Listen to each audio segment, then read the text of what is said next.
오늘부터 우리는 열왕기하 말씀을 함께 배우면서 하나님의 뜻을 찾고자 합니다. 현재 우리가 가지고 있는 성경은 열왕기 상하를 분리해 놨지만 원래 열왕기라고 하는 하나의 책입니다. 약 400년 동안 왕들의 기록을 모아서 편집하여 쓴 책입니다. 왕궁에는 서기관이 있어서 왕들의 행적을 기록한 실록이 있죠. 우리나라도 조선왕조실록과 같은 책들이 있어서 예를 들면 세종대왕의 업적을 우리 후대 사람들이 아는 것처럼 왕궁에서 일어난 일들을 정리해 놓은 것이 있고, 또 선지자가 하나님께 받아서 전한 그 말씀을 기록한 자료들도 있습니다. 이런 자료들이 후대에 전수되고 또 전달되고 최종적으로 누군가가 편집을 했는데, 이 열왕기의 최종 편집자가 누구냐고 했을 때 탈무드에서는 예레미야의 가능성을 언급합니다. 왜냐하면 이 예레미야서와 열왕기서에 동일하게 겹치는 본문들이 상당히 많이 나오고, 예레미야는 실제로 남유다 왕국이 멸망하는 모든 과정, 마지막 한 40년의 과정에 사역을 했던 사람이어서 그 남유다 왕국의 멸망이 왜 일어났는지에 대한 신학적인 성찰을 할 수 있는 그러한 위치에 있었기 때문에 예레미야가 이 모든 기록들을 모아서 최종적으로 편집했다고 하는 것에 상당히 일리가 있습니다. 열왕기서를 기록한 목적은 우선 유다가 멸망한 이후에 바벨론으로 끌려가 있는 자들과 그 후손들에게 나라가 망한 원인을 분명하게 알려주는 것입니다.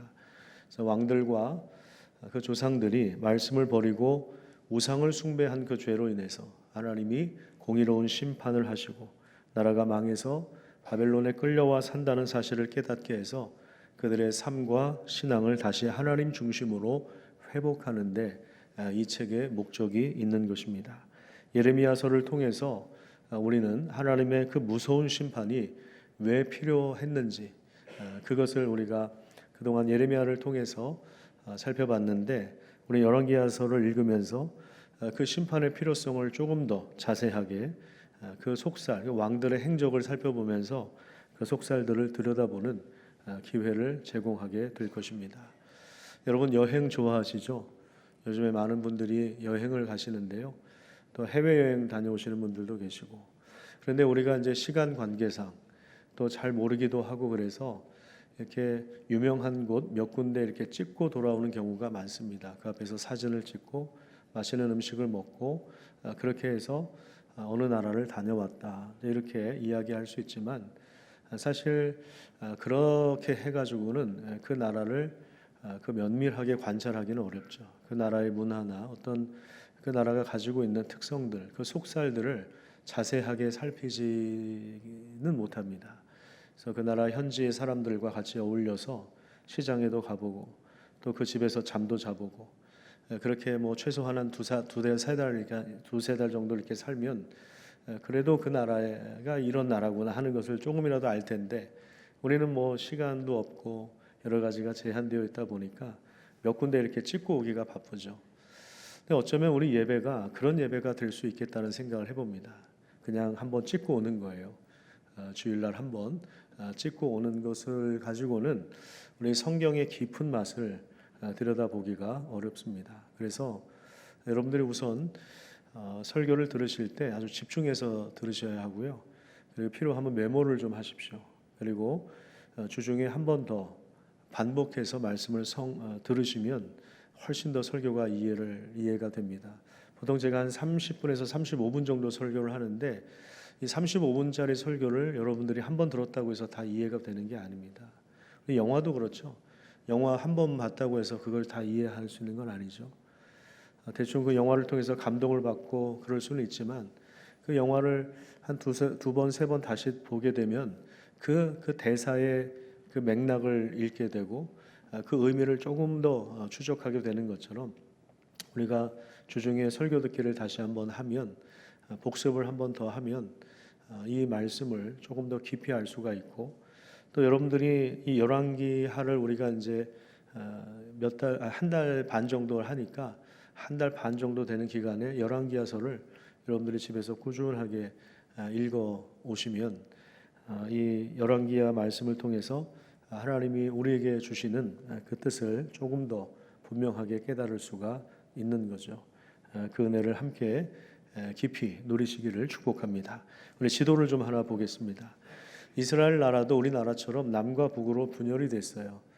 이 지도를 보면요, 우리나라 지도하고 좀 비슷하지 않습니까? 그래서 이 분열 왕국의 북쪽을 이스라엘이라고 부릅니다.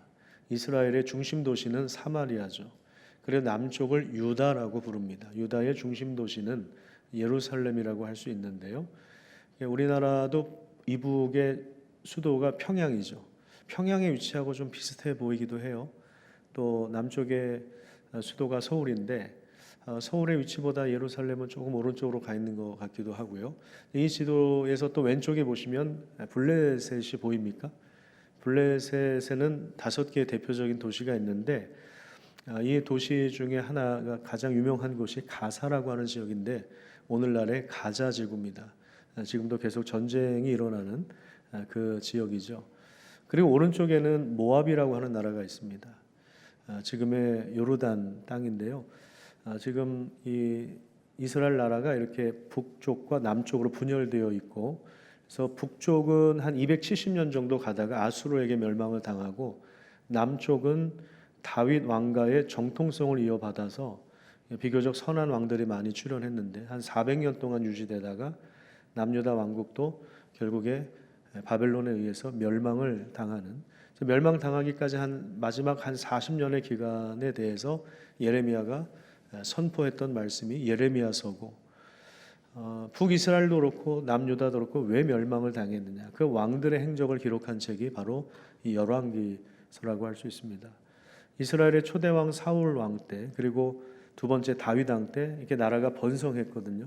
근데 이제 솔로몬 때에 가서 솔로몬이 범죄하고 타락했을 때 그 아들 르호보암 때 이 나라가 분열되기 시작해서 북이스라엘과 남유다로 이렇게 갈라졌음을 우리가 먼저 이렇게 좀 대충 윤곽을 잡아놓고, 자 오늘 좀 본문을 보도록 하겠는데, 오늘 우리가 좀 살펴볼 왕은 북이스라엘 나라의 아하시야 왕입니다. 열왕기상 22장을 먼저 좀 보도록 하겠습니다. 오늘 본문 바로 앞에 열왕기상 22장 51절에서 53절 말씀에 보시면 유다의 여호사밧 왕이라고 했습니다. 그러니까 유다라고 하니까 그러면은 남쪽이에요, 북쪽이에요? 남쪽이죠. 남유다의 여호사밧 왕, 비교적 선한 왕이죠.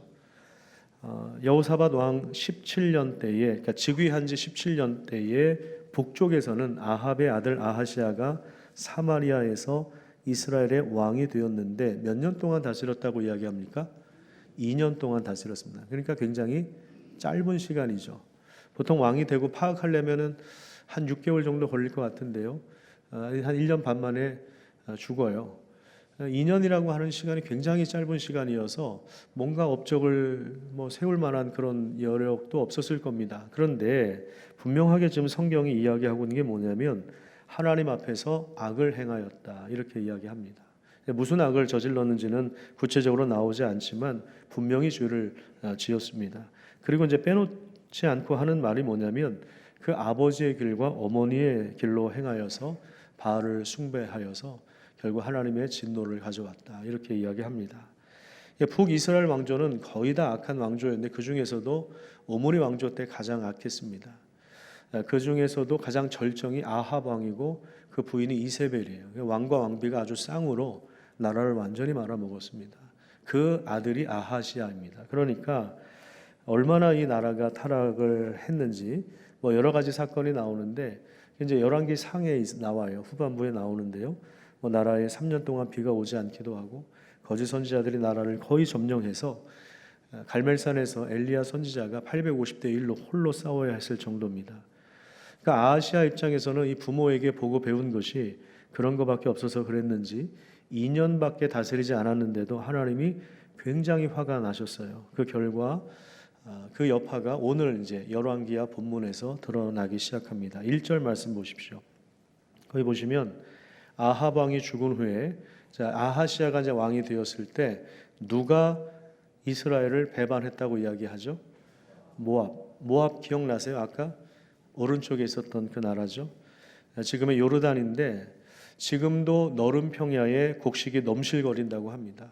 우리나라로 치면 이렇게 호남 평야, 김제 평야 이런 곡창지대였던 것 같습니다. 정치적으로 볼 때 다윗 왕 때부터 모압은 이스라엘에게 조공을 바쳤습니다. 오랜 시간 길을 펴지 못하다가 드디어 이 아하시아 왕 때에 모압이 배반한 거예요. 그렇다고 하는 것은 그만큼 국력이 약해졌다는 것을 의미하고요. 그리고 북이스라엘 나라 입장에서 볼 때는 경제적인 타격을 굉장히 받았을 겁니다.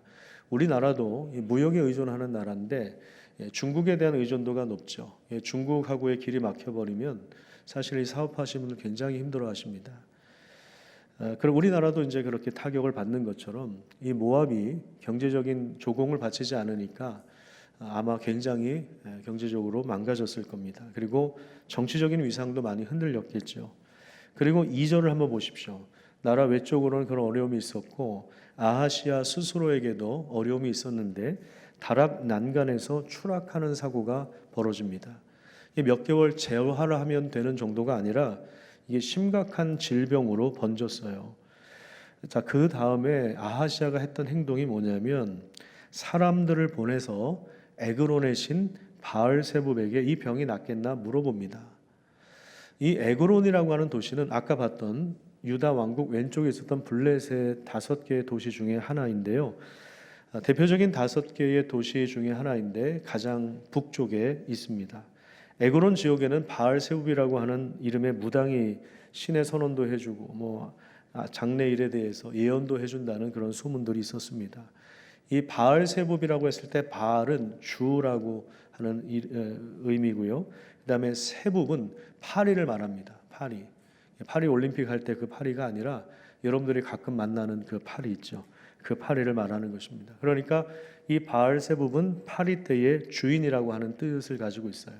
파리 때로 재앙을 일으켜서 사람들을 죽게도 하고 재앙을 거두어들이기도 하는 파리 때를 물러가기도 하는 그러한 신입니다.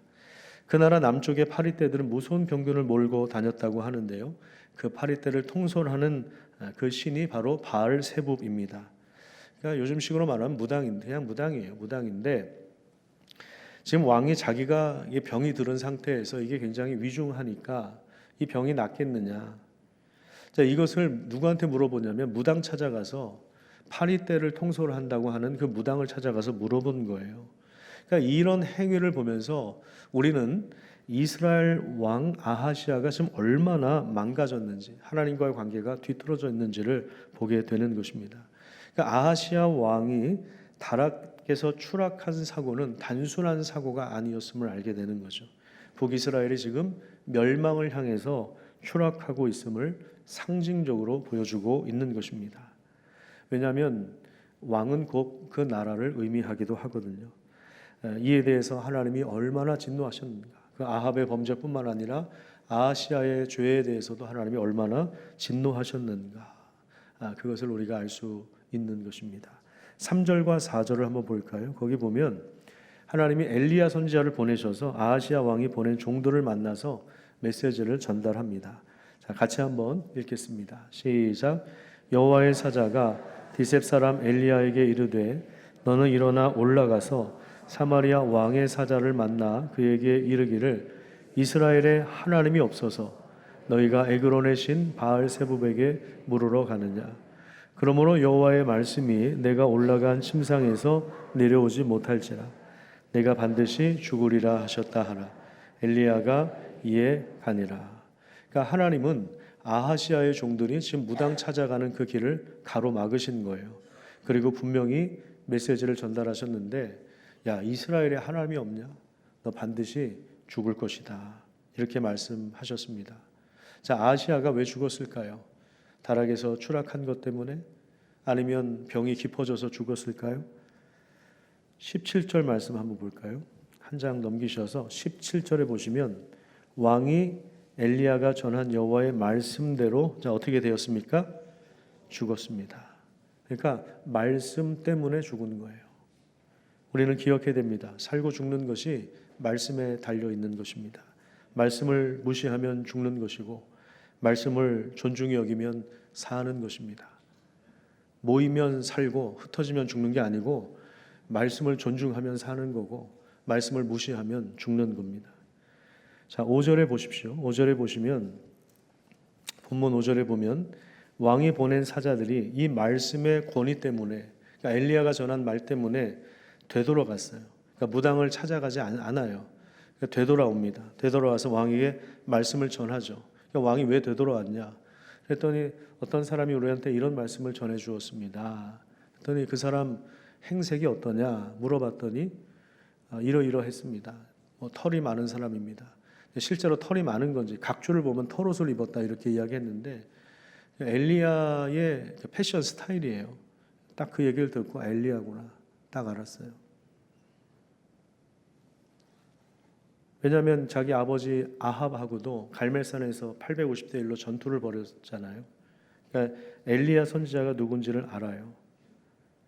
여러분 지금 엘리야 선지자를 통해서 이런 하나님의 말씀이 전달되었다면 너 죽어 이런 말씀이 전달됐다면 아하시아가 태도를 고쳐야 됩니다. 이게 뭔가 내가 심하게 잘못했구나.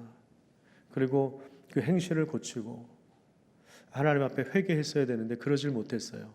사실 모압이 배반했을 때 아니면 다락에서 추락하여 사고를 당했을 때 그리고 그것이 위중한 병으로 번졌을 때 그는 회개했어야 합니다. 하나님께서 이렇게 서너 번 돌이킬 수 있는 기회를 주신 거예요. 그런데 그는 오히려 마음이 강팍해져서 회개는커녕 어떤 행동을 하는지 보십시오. 9절을 보시면 9절에 뭐라고 나와 있냐면 누구를 보냅니까? 50부장과 그의 군사 50명을 보냅니다. 그가 엘리야에게로 올라가 본즉 산꼭대기에 앉아 있는데 그가 엘리야에게 말을 합니다. 하나님의 사람이여 왕의 말씀이 내려오라 하셨습니다. 자, 지금 아하시아 왕에게 누구를 보냅니까? 아하시아 왕이 엘리야에게 누구를 보내죠? 군인들을 보냈죠. 50부장과 군인들 50명을 보냅니다. 무당한테는 누구를 보냈어요? 사신들을 보냈죠. 사신들을 보내서 정중하게 여쭤보려고 했던 것이고, 근데 엘리야 선지자에게는 군인을 보냈습니다. 그럼 만약에 누군가 여러분들을 데리고 오게 하려고 깡패 한 10명을 보냈다고 한번 생각을 해보십시오. 조직폭력배를 동원해서 한 10명, 용역을 동원해서 한 10명을 보냈다고 한번 생각을 해보십시오. 그러면 그 사람들이 정중하게 예의 있게 여러분들을 모시러 오겠습니까? 꽃가마 태워서 가겠습니까? 와서 침도 뱉고 거만하게 건방지게하고 욕도 하면서 그런 식으로 무례하게 하지 않겠습니까? 근데 이 군사들은 이 깡패보다 이 조폭들보다 훨씬 더 잔인한 무서운 사람들이에요. 살상무기를 가지고 있었을 것이고 군대에서는 전쟁 나면 사람 죽이는 사람들인데요.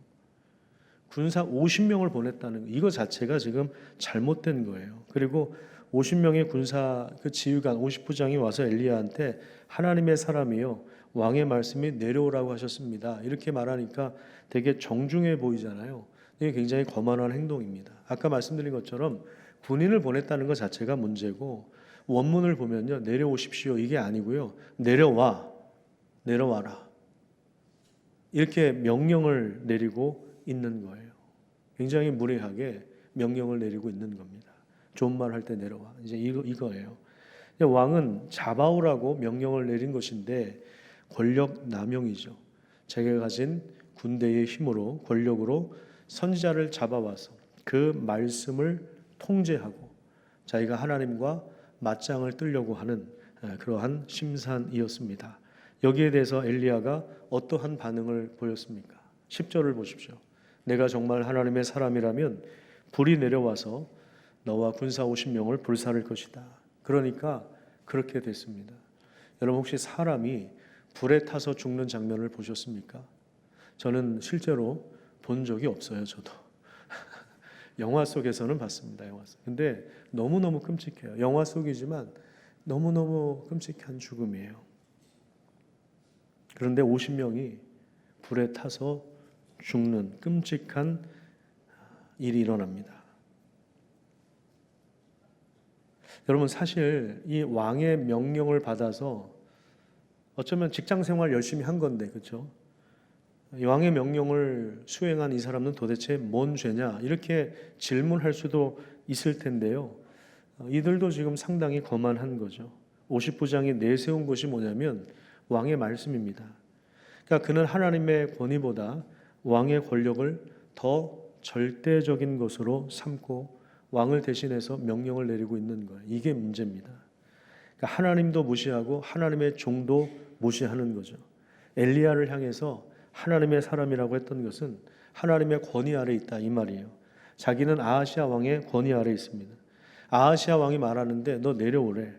그건 하나님을 아하시아 왕 밑에다 두는 거죠. 그러니까 무례하게 명령조로 말하는 것입니다. 또한 그들이 봤을 때 남자 군인 50명 앞에서는 이 늙은 엘리야 선지자 한 사람 제압하는 것은 뭐 아무것도 아니었겠죠. 여러분, 우리가 이것을 볼 때 이 세상 권력을 절대적인 것으로 믿고 거기에 빌붙어서 충성하는 것이 얼마나 위험한 일인지를 우리는 생각해야 됩니다. 이 땅에 그 대통령이 가진 권력이 5년짜리입니다. 근데 사실은 5년도 안 되죠. 나중에 레임덕 생각하면 사실 5년도 안 되는 그 아주 순식간에 지나가는 그 권력에 기생해가지고 그 권력의 힘으로 자신의 힘을 과시하고 그래서 자기 사업을 확장시키고 많은 사람들을 억압하고 함부로 대하는 이런 사람들이 얼마나 많습니까? 역대 그 대통령의 권력에 빌붙어서 부를 추구하고 막대한 이득을 추구하는 사람들이 얼마나 많았습니까? 굉장히 위험한 행동입니다. 대기업 총수의 그 돈의 위력에 굴복해서 거기에 기생해서 그렇게 살아가는 그것도 마찬가지죠. 그거를 하나님의 권위보다 훨씬 더 앞세운다면 그것은 굉장히 위험해질 수 있는 그런 상황인 것입니다. 여러분 50명이 타서 죽었다는 이야기를 들었을 때 아하시아가 생각이 있는 자라면 거기에서 멈췄어야 합니다. 그런데 또 보내요. 두 번째 또 보냅니다. 50명을 또 보내요. 자, 이 사람은 더 문제가 심각합니다. 11절 한번 보세요. 거기 보면 속히 내려오라고 하죠. 그러니까 재촉까지 해요. 무례하게 행하면서 재촉합니다. 동시에 결국 그들도 불심판을 받아요. 그러니까 100명의 군인이 죽은 것입니다. 여러분, 지금 이 선지자는 하나님의 말씀을 가지고 있는 사람입니다. 하나님 나라예요. 그게 하나님 나라입니다. 하나님 나라를 대적해 들어오는 하나님 나라를 대적하는 것에 대하여 그 침범에 무례하게 침범해 들어오는 것에 대하여 하나님은 철저하게 막으시는 것입니다. 이걸 그냥 오냐 하면서 받아주는 거예요. 이걸 그냥 철저하게 하나님이 막으시는 거예요. 여러분 이쯤 되면 아하시아가 이 사건을 심각하게 받아들이고 태도와 생각을 바꾸어야 맞습니다. 그런데 어떻게 합니까? 세 번째로 어떻게 해요? 13절 보시면 50명을 또 보냅니다. 또 보내요. 이 50명은 어떻게 됐을까요? 내일 새벽에 알려드리도록 하겠습니다. 내일 새벽에 나오시라는 거예요. 여러분 열왕기서를 이렇게 읽다 보면요, 사무엘도 마찬가지고요. 말씀을 전하는 선지자를 잡아들이거나 죽이거나 하는 일들이 종종 일어나죠. 말씀이 듣기 싫다는 거예요. 이런 행위는 말씀을 자기 권력으로 통제하려고 하는 겁니다. 근데 예언의 말씀은 사람이 통제할 수 있는 것이 아닙니다. 목사도 마찬가지입니다. 제가 이 하나님의 말씀을 제 임의대로 통제할 수 있는 것이 아닙니다. 제가 여러분들에게 하고 싶은 얘기를 하는 것이 아니고 이 성경 본문을 따라서 하나님의 뜻을 전달해야 합니다. 그렇지 않고 이 말씀을 이용하여서 저의 어떤 입신양명을 꿈꾸고 어떤 부당한 이득을 취하고 제가 그것을 말씀을 이용해서 오히려 사리사욕을 추구하고 이런 식으로 살아가면 굉장히 위험한 행동인 것입니다. 목사가 하나님의 말씀을 인용해서 하나님의 권위를 가지고 사람들을 제압하려고 하면 그것은 굉장히 무서운 것이고 위험한 것이죠. 그래서 저도 제가 성경 안에서 좋아하는 본문이 있고 좋아하는 말씀이 있고 좋아하는 책이 있지만 저는 사실 에베소서, 로마서 이런 책들을 좋아하거든요. 그런데 그런 책들만 설교를 하는 것이 아니라 성경 전체를 다루는 것이 굉장히 전 중요하다고 생각합니다. 그래서 뭐 가끔 말씀드리지만 우리 교회는 이 매일 성경을 따라서 매일 성경 본문에 따라서 이 본문을 설교를 하거든요. 6년에 한 번씩 전체가 돌아갑니다. 6년에 한 번씩 성경 전체를 다 다뤄요. 물론 한 번 주일 설교하는 거 가지고 다 설교할 수는 없지만 그럼에도 불구하고 성경 전체에서 이야기하는 것이 뭐냐. 그것을 저도 들으려고 노력을 하는 거예요. 설교를 준비한다는 것은 이 본문을 통해서 하나님이 우리에게 무슨 말씀을 주시느냐, 우리 현대를 살아가는 성도들에게 무슨 말씀을 주시느냐, 이거를 들으려고 하는 겁니다. 제가 임의대로 말씀을 제 마음대로 취사 선택해가지고 잘랐다가 붙였다가 할 수 있는 게 아니에요. 신천지는 그런 식으로 해요. 자기 목적에 따라서 여기서 갖다 붙이고 이렇게 하거든요. 그래서 되게 확실해 보이죠. 그런데 그건 자기 멋대로 그건 말씀을 취급하는 것이고요. 굉장히 위험한 거죠. 결국에 하나님이 불사를 수밖에 없는 그 위험한 행동입니다. 여러분, 지금 이 열왕기서를 읽는 처음 독자들, 이 열왕기서를 처음 읽었던 바벨론 포로민들은 이 열왕기 역사서를 읽으면서 우리가 살 길이 어디 있는가를 분명히 생각했을 겁니다.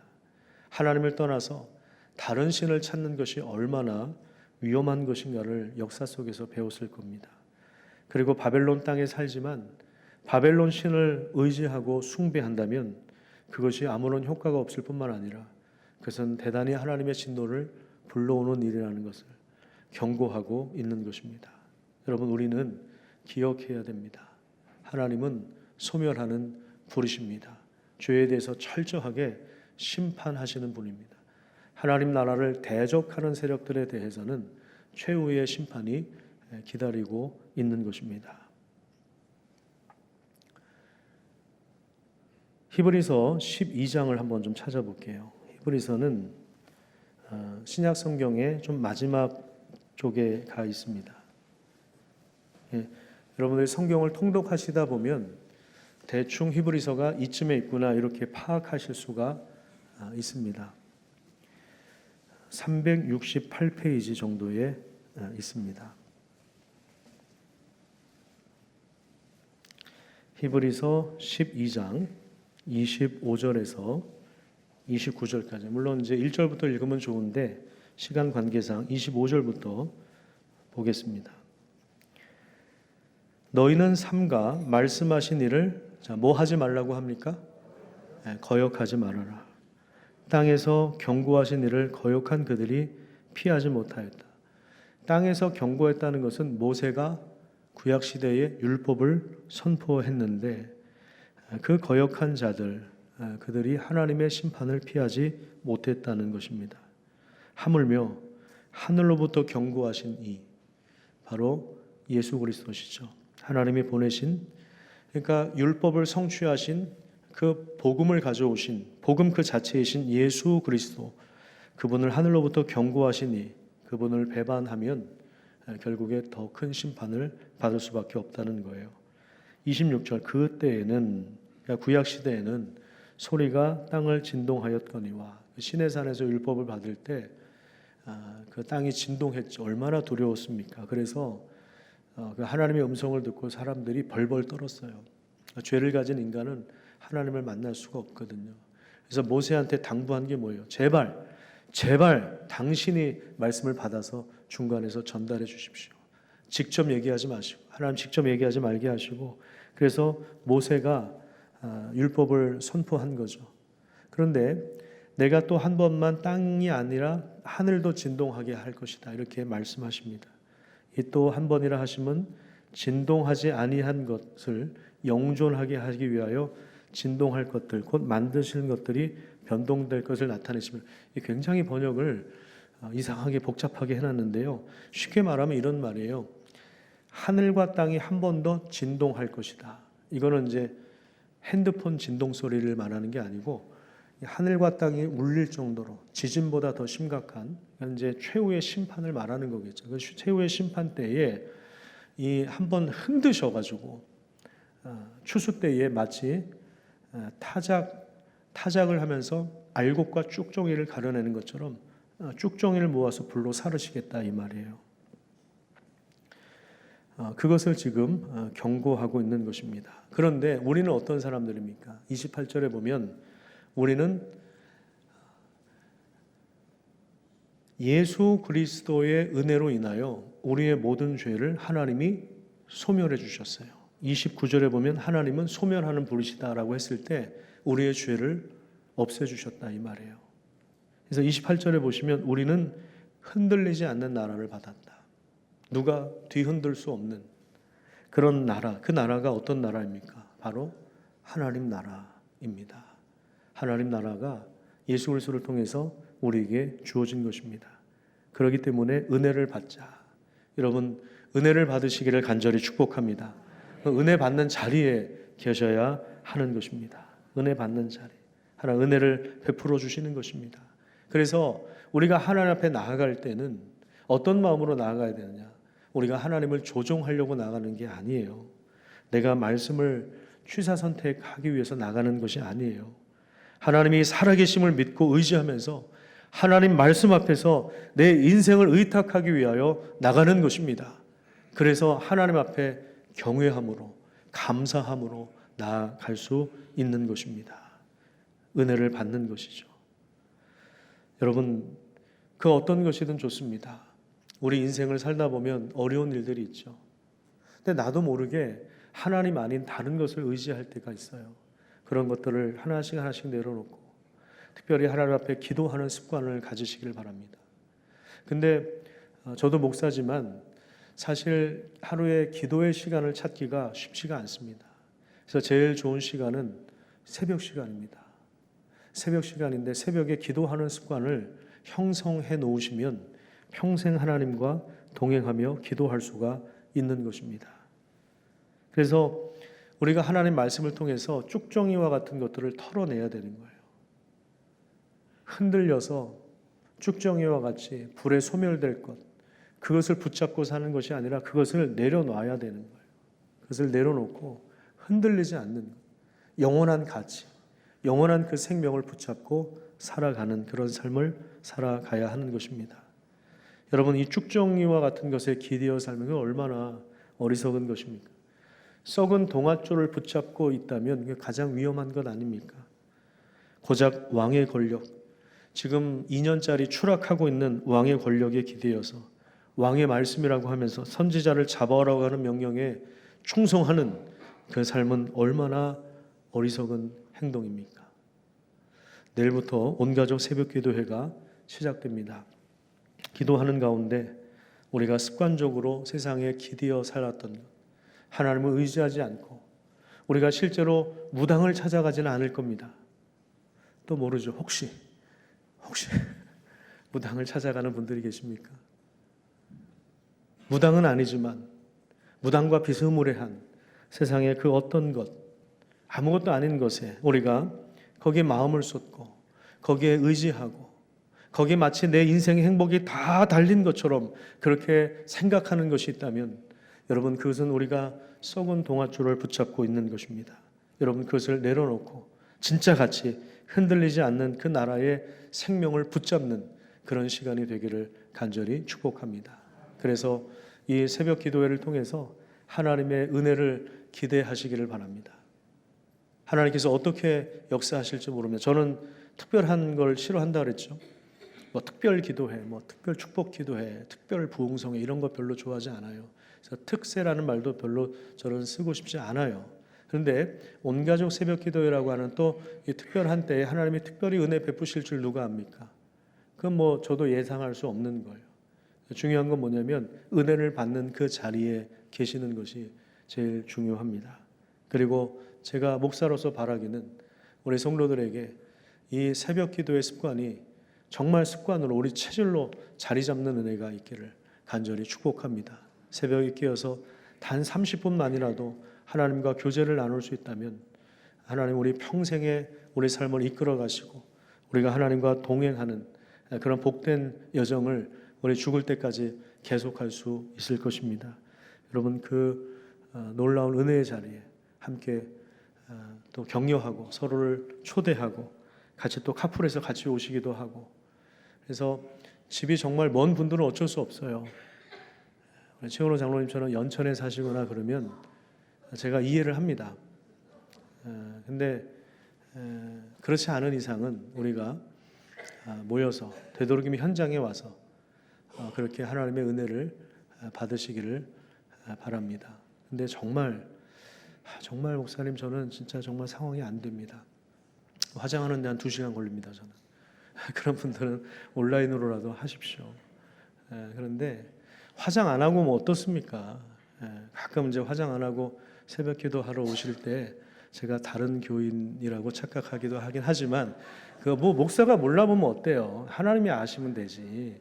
하나님이 아시면 되지. 목사는 몰라봐도 돼요. 그런데 괜찮아요. 옷 제대로 안 갖춰 입고 오셔도 되고 헐레벌떡 오셔도 되고 이 자리에 사모하는 마음으로 우리가 어떤 마음을 가지고 오느냐가 중요한 거 아니겠습니까? 그 마음으로 하나님께 질문하고, 하나님 저에게 이제 너무 어려워요.